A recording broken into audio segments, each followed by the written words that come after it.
Story 1.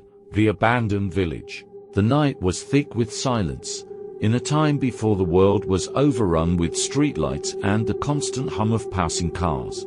A man named Ravi worked late in a nearby town. He had no choice, his livelihood depended on it. But his house lay beyond a stretch of abandoned villages, places where even the bravest refused to walk at night. The villagers had long left these ruins behind, their reasons lost in whispered stories. Some claimed disease had taken them, others said something else had. Something that still lurked in the empty homes, watching, waiting. Ravi had walked this route before, always pushing away the gnawing unease that clung to the air. Tonight, however, felt different. The crescent moon cast a weak silver glow over the cracked road. The skeletal remains of forgotten houses stood in eerie stillness, their doorways open like hungry mouths. The only sounds were the distant rustling of leaves and the steady rhythm of his footsteps, and then the wind stopped. The rustling ceased, the crickets fell silent, the world felt frozen. That was when Ravi saw her. She was ahead of him, walking in the same direction. A lone figure draped in a long, tattered shawl, her form hazy, as if the night itself struggled to define her shape. Ravi slowed his pace. He hadn't noticed her before. Had she been there all along? His chest tightened. Something about her movements felt off. Her steps were too light, almost floating above the ground. He swallowed. Walk faster, just pass her, don't stop. As he drew closer, a strange sensation crawled up his spine. The air was colder near her. "Excuse me," he called, his voice hoarse. No response. She moved slowly, her head tilted downward, obscured by her long, tangled black hair. Her shawl billowed slightly, even though the air was deathly still. Ravi's throat went dry.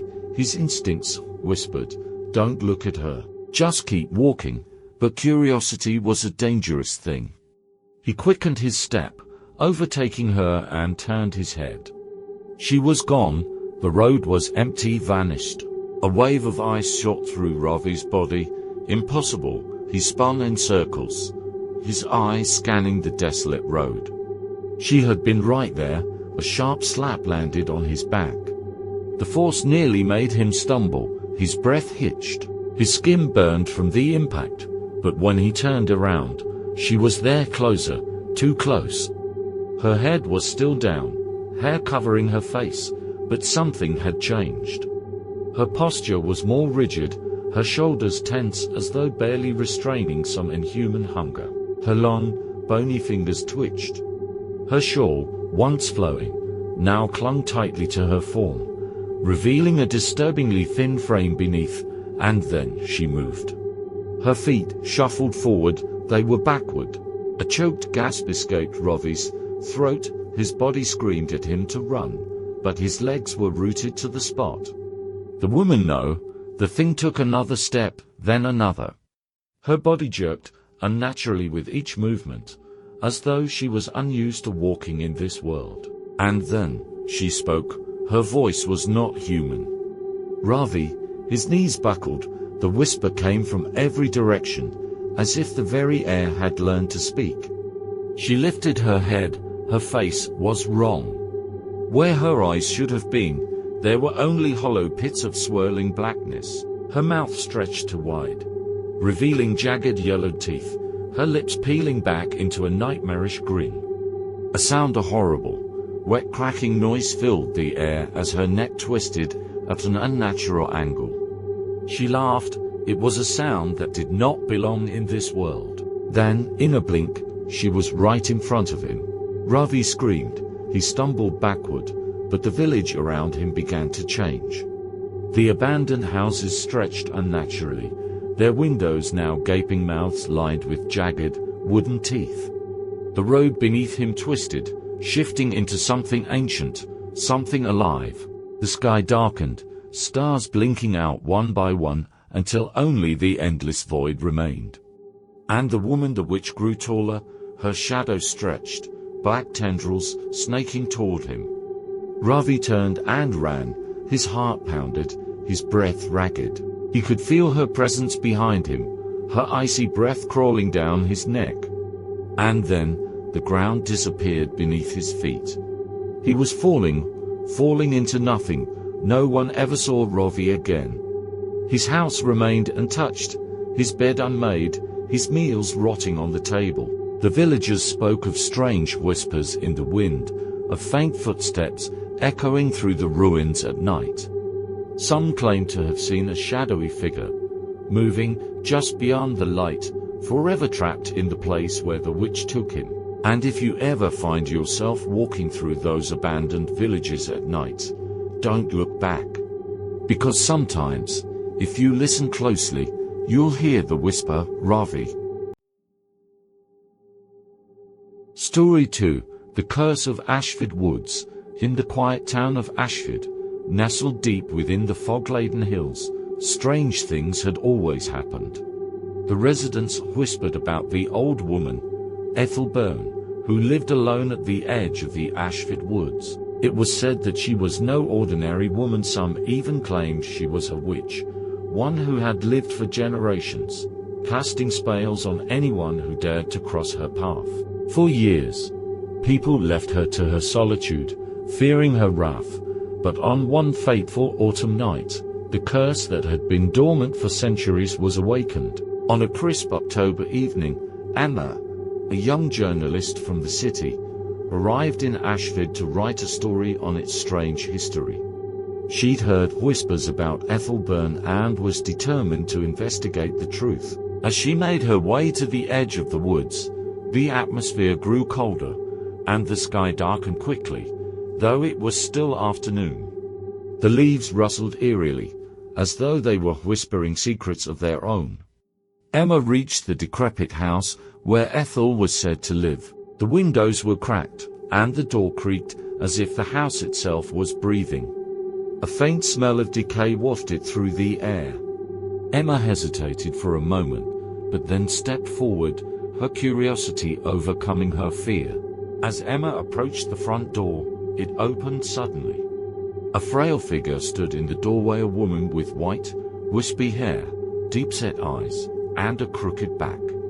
Ethel Byrne, the so-called witch of Ashford, peered at Emma with a knowing gaze. "You shouldn't have come," Ethel rasped, her voice like dry leaves rustling in the wind. "The woods have eyes, and they don't take kindly to strangers."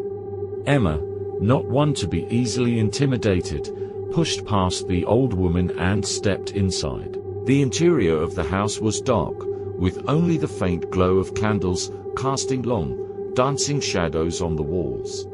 Strange symbols were etched into the wood, and the air smelled of incense and something ancient. Ethel followed her into the house, muttering under her breath. Curiosity killed the cat, but it be the death of you too. As Emma explored the house, she found a room hidden at the back. Inside was a large, circular symbol drawn on the floor in what appeared to be dried blood. The walls were adorned with ancient runes, and in the center of the room was an altar. On it lay an old, worn book, its pages yellowed and cracked. Emma reached for it, but Ethel's voice rang out sharply. "Don't touch that," she shrieked, lunging toward her. The force of the old woman's sudden movement startled Emma, and she stumbled back. Ethel slammed the book shut with a trembling hand, her eyes wild with fear. "That book holds the curse.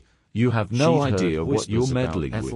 Emma, now more intrigued than ever, pressed Ethel for answers, but the old woman merely cackled. "You think you've come to uncover the truth, but you've only opened the door to something far darker than you realize, as the curse is already upon you." The moment Emma stepped out of the house, the air around her felt different. The wind howled through the trees, and the once peaceful forest now seemed alive with malevolent energy. The shadows stretched unnaturally long, and the ground beneath her feet seemed to shift, as if it were no longer solid. As Emma walked deeper into the woods, she heard whispers, voices calling her name, beckoning her forward. The trees loomed taller, their branches twisting like gnarled fingers. The forest had changed. It was no longer the peaceful woods she had seen before. Suddenly, she felt something cold touch the back of her neck. Whipping around, Emma saw nothing but darkness, but then she noticed the shadows shifting, forming into a figure, a tall, gaunt silhouette with hollow eyes. It was Ethel. No, Emma screamed. But the figure was moving closer, its presence overwhelming. The ground beneath Emma's feet seemed to sink, as if the earth itself was swallowing her whole. Emma ran, her heart pounding in her chest as the eerie figure followed her, its movements unnatural and jerky. She stumbled through the woods, her legs growing weaker with each step. The whispers grew louder, echoing in her ears, and she could feel the chilling touch of the curse crawling up her spine. In the distance, she saw a clearing. Faint light broke through the trees. Story 2. But it wasn't enough to ease the terror gripping her. She knew the witch was closing in, and if she didn't escape, it would be her end. As she reached the clearing, she collapsed to the ground, gasping for breath. But it was too late. The figure of Ethel loomed over her, her eyes glowing with an unnatural light. With a sudden movement, she raised her hand, and the air around Emma grew heavy, as if the forest itself were closing in on her. "You should have left," Ethel whispered, her voice now an echo that seemed to come from everywhere at once. "But now you'll be part of the curse forever." The last thing Emma saw before everything went black was the cruel smile of the witch, her face twisted with malevolent glee. Weeks later, the townspeople noticed strange things happening around Ashford. The air grew colder, and the fog never seemed to lift. People whispered about Emma's disappearance, but no one dared venture into the woods to search for her. The town felt abandoned, as though the curse of Ashford Woods had spread to the very heart of the village. Late one evening, as the fog rolled in thick and fast, a figure emerged from the woods. It was Emma, but she was no longer the same. Her skin was pale and waxen, her eyes hollow and lifeless. She moved with an unnatural grace, as if the curse had taken over her body, controlling her every movement. The townspeople watched in horror as she walked through the village, her footsteps silent, her eyes vacant. They knew that the curse had not only claimed Emma's life, it had turned her into something far worse. From that day on, Ashford was never the same. The curse of the woods had spread, and the once peaceful town became a place of fear and unease. No one dared to enter the forest, and anyone who did was never seen again. The legend of Ethel Byrne, the witch of Ashford, lived on, and the curse she had unleashed was far from over. The town would forever be trapped in the grip of her vengeance, and in the heart of the woods, deep within the darkness, the witch's laughter echoed through the trees, a chilling reminder that some curses never die.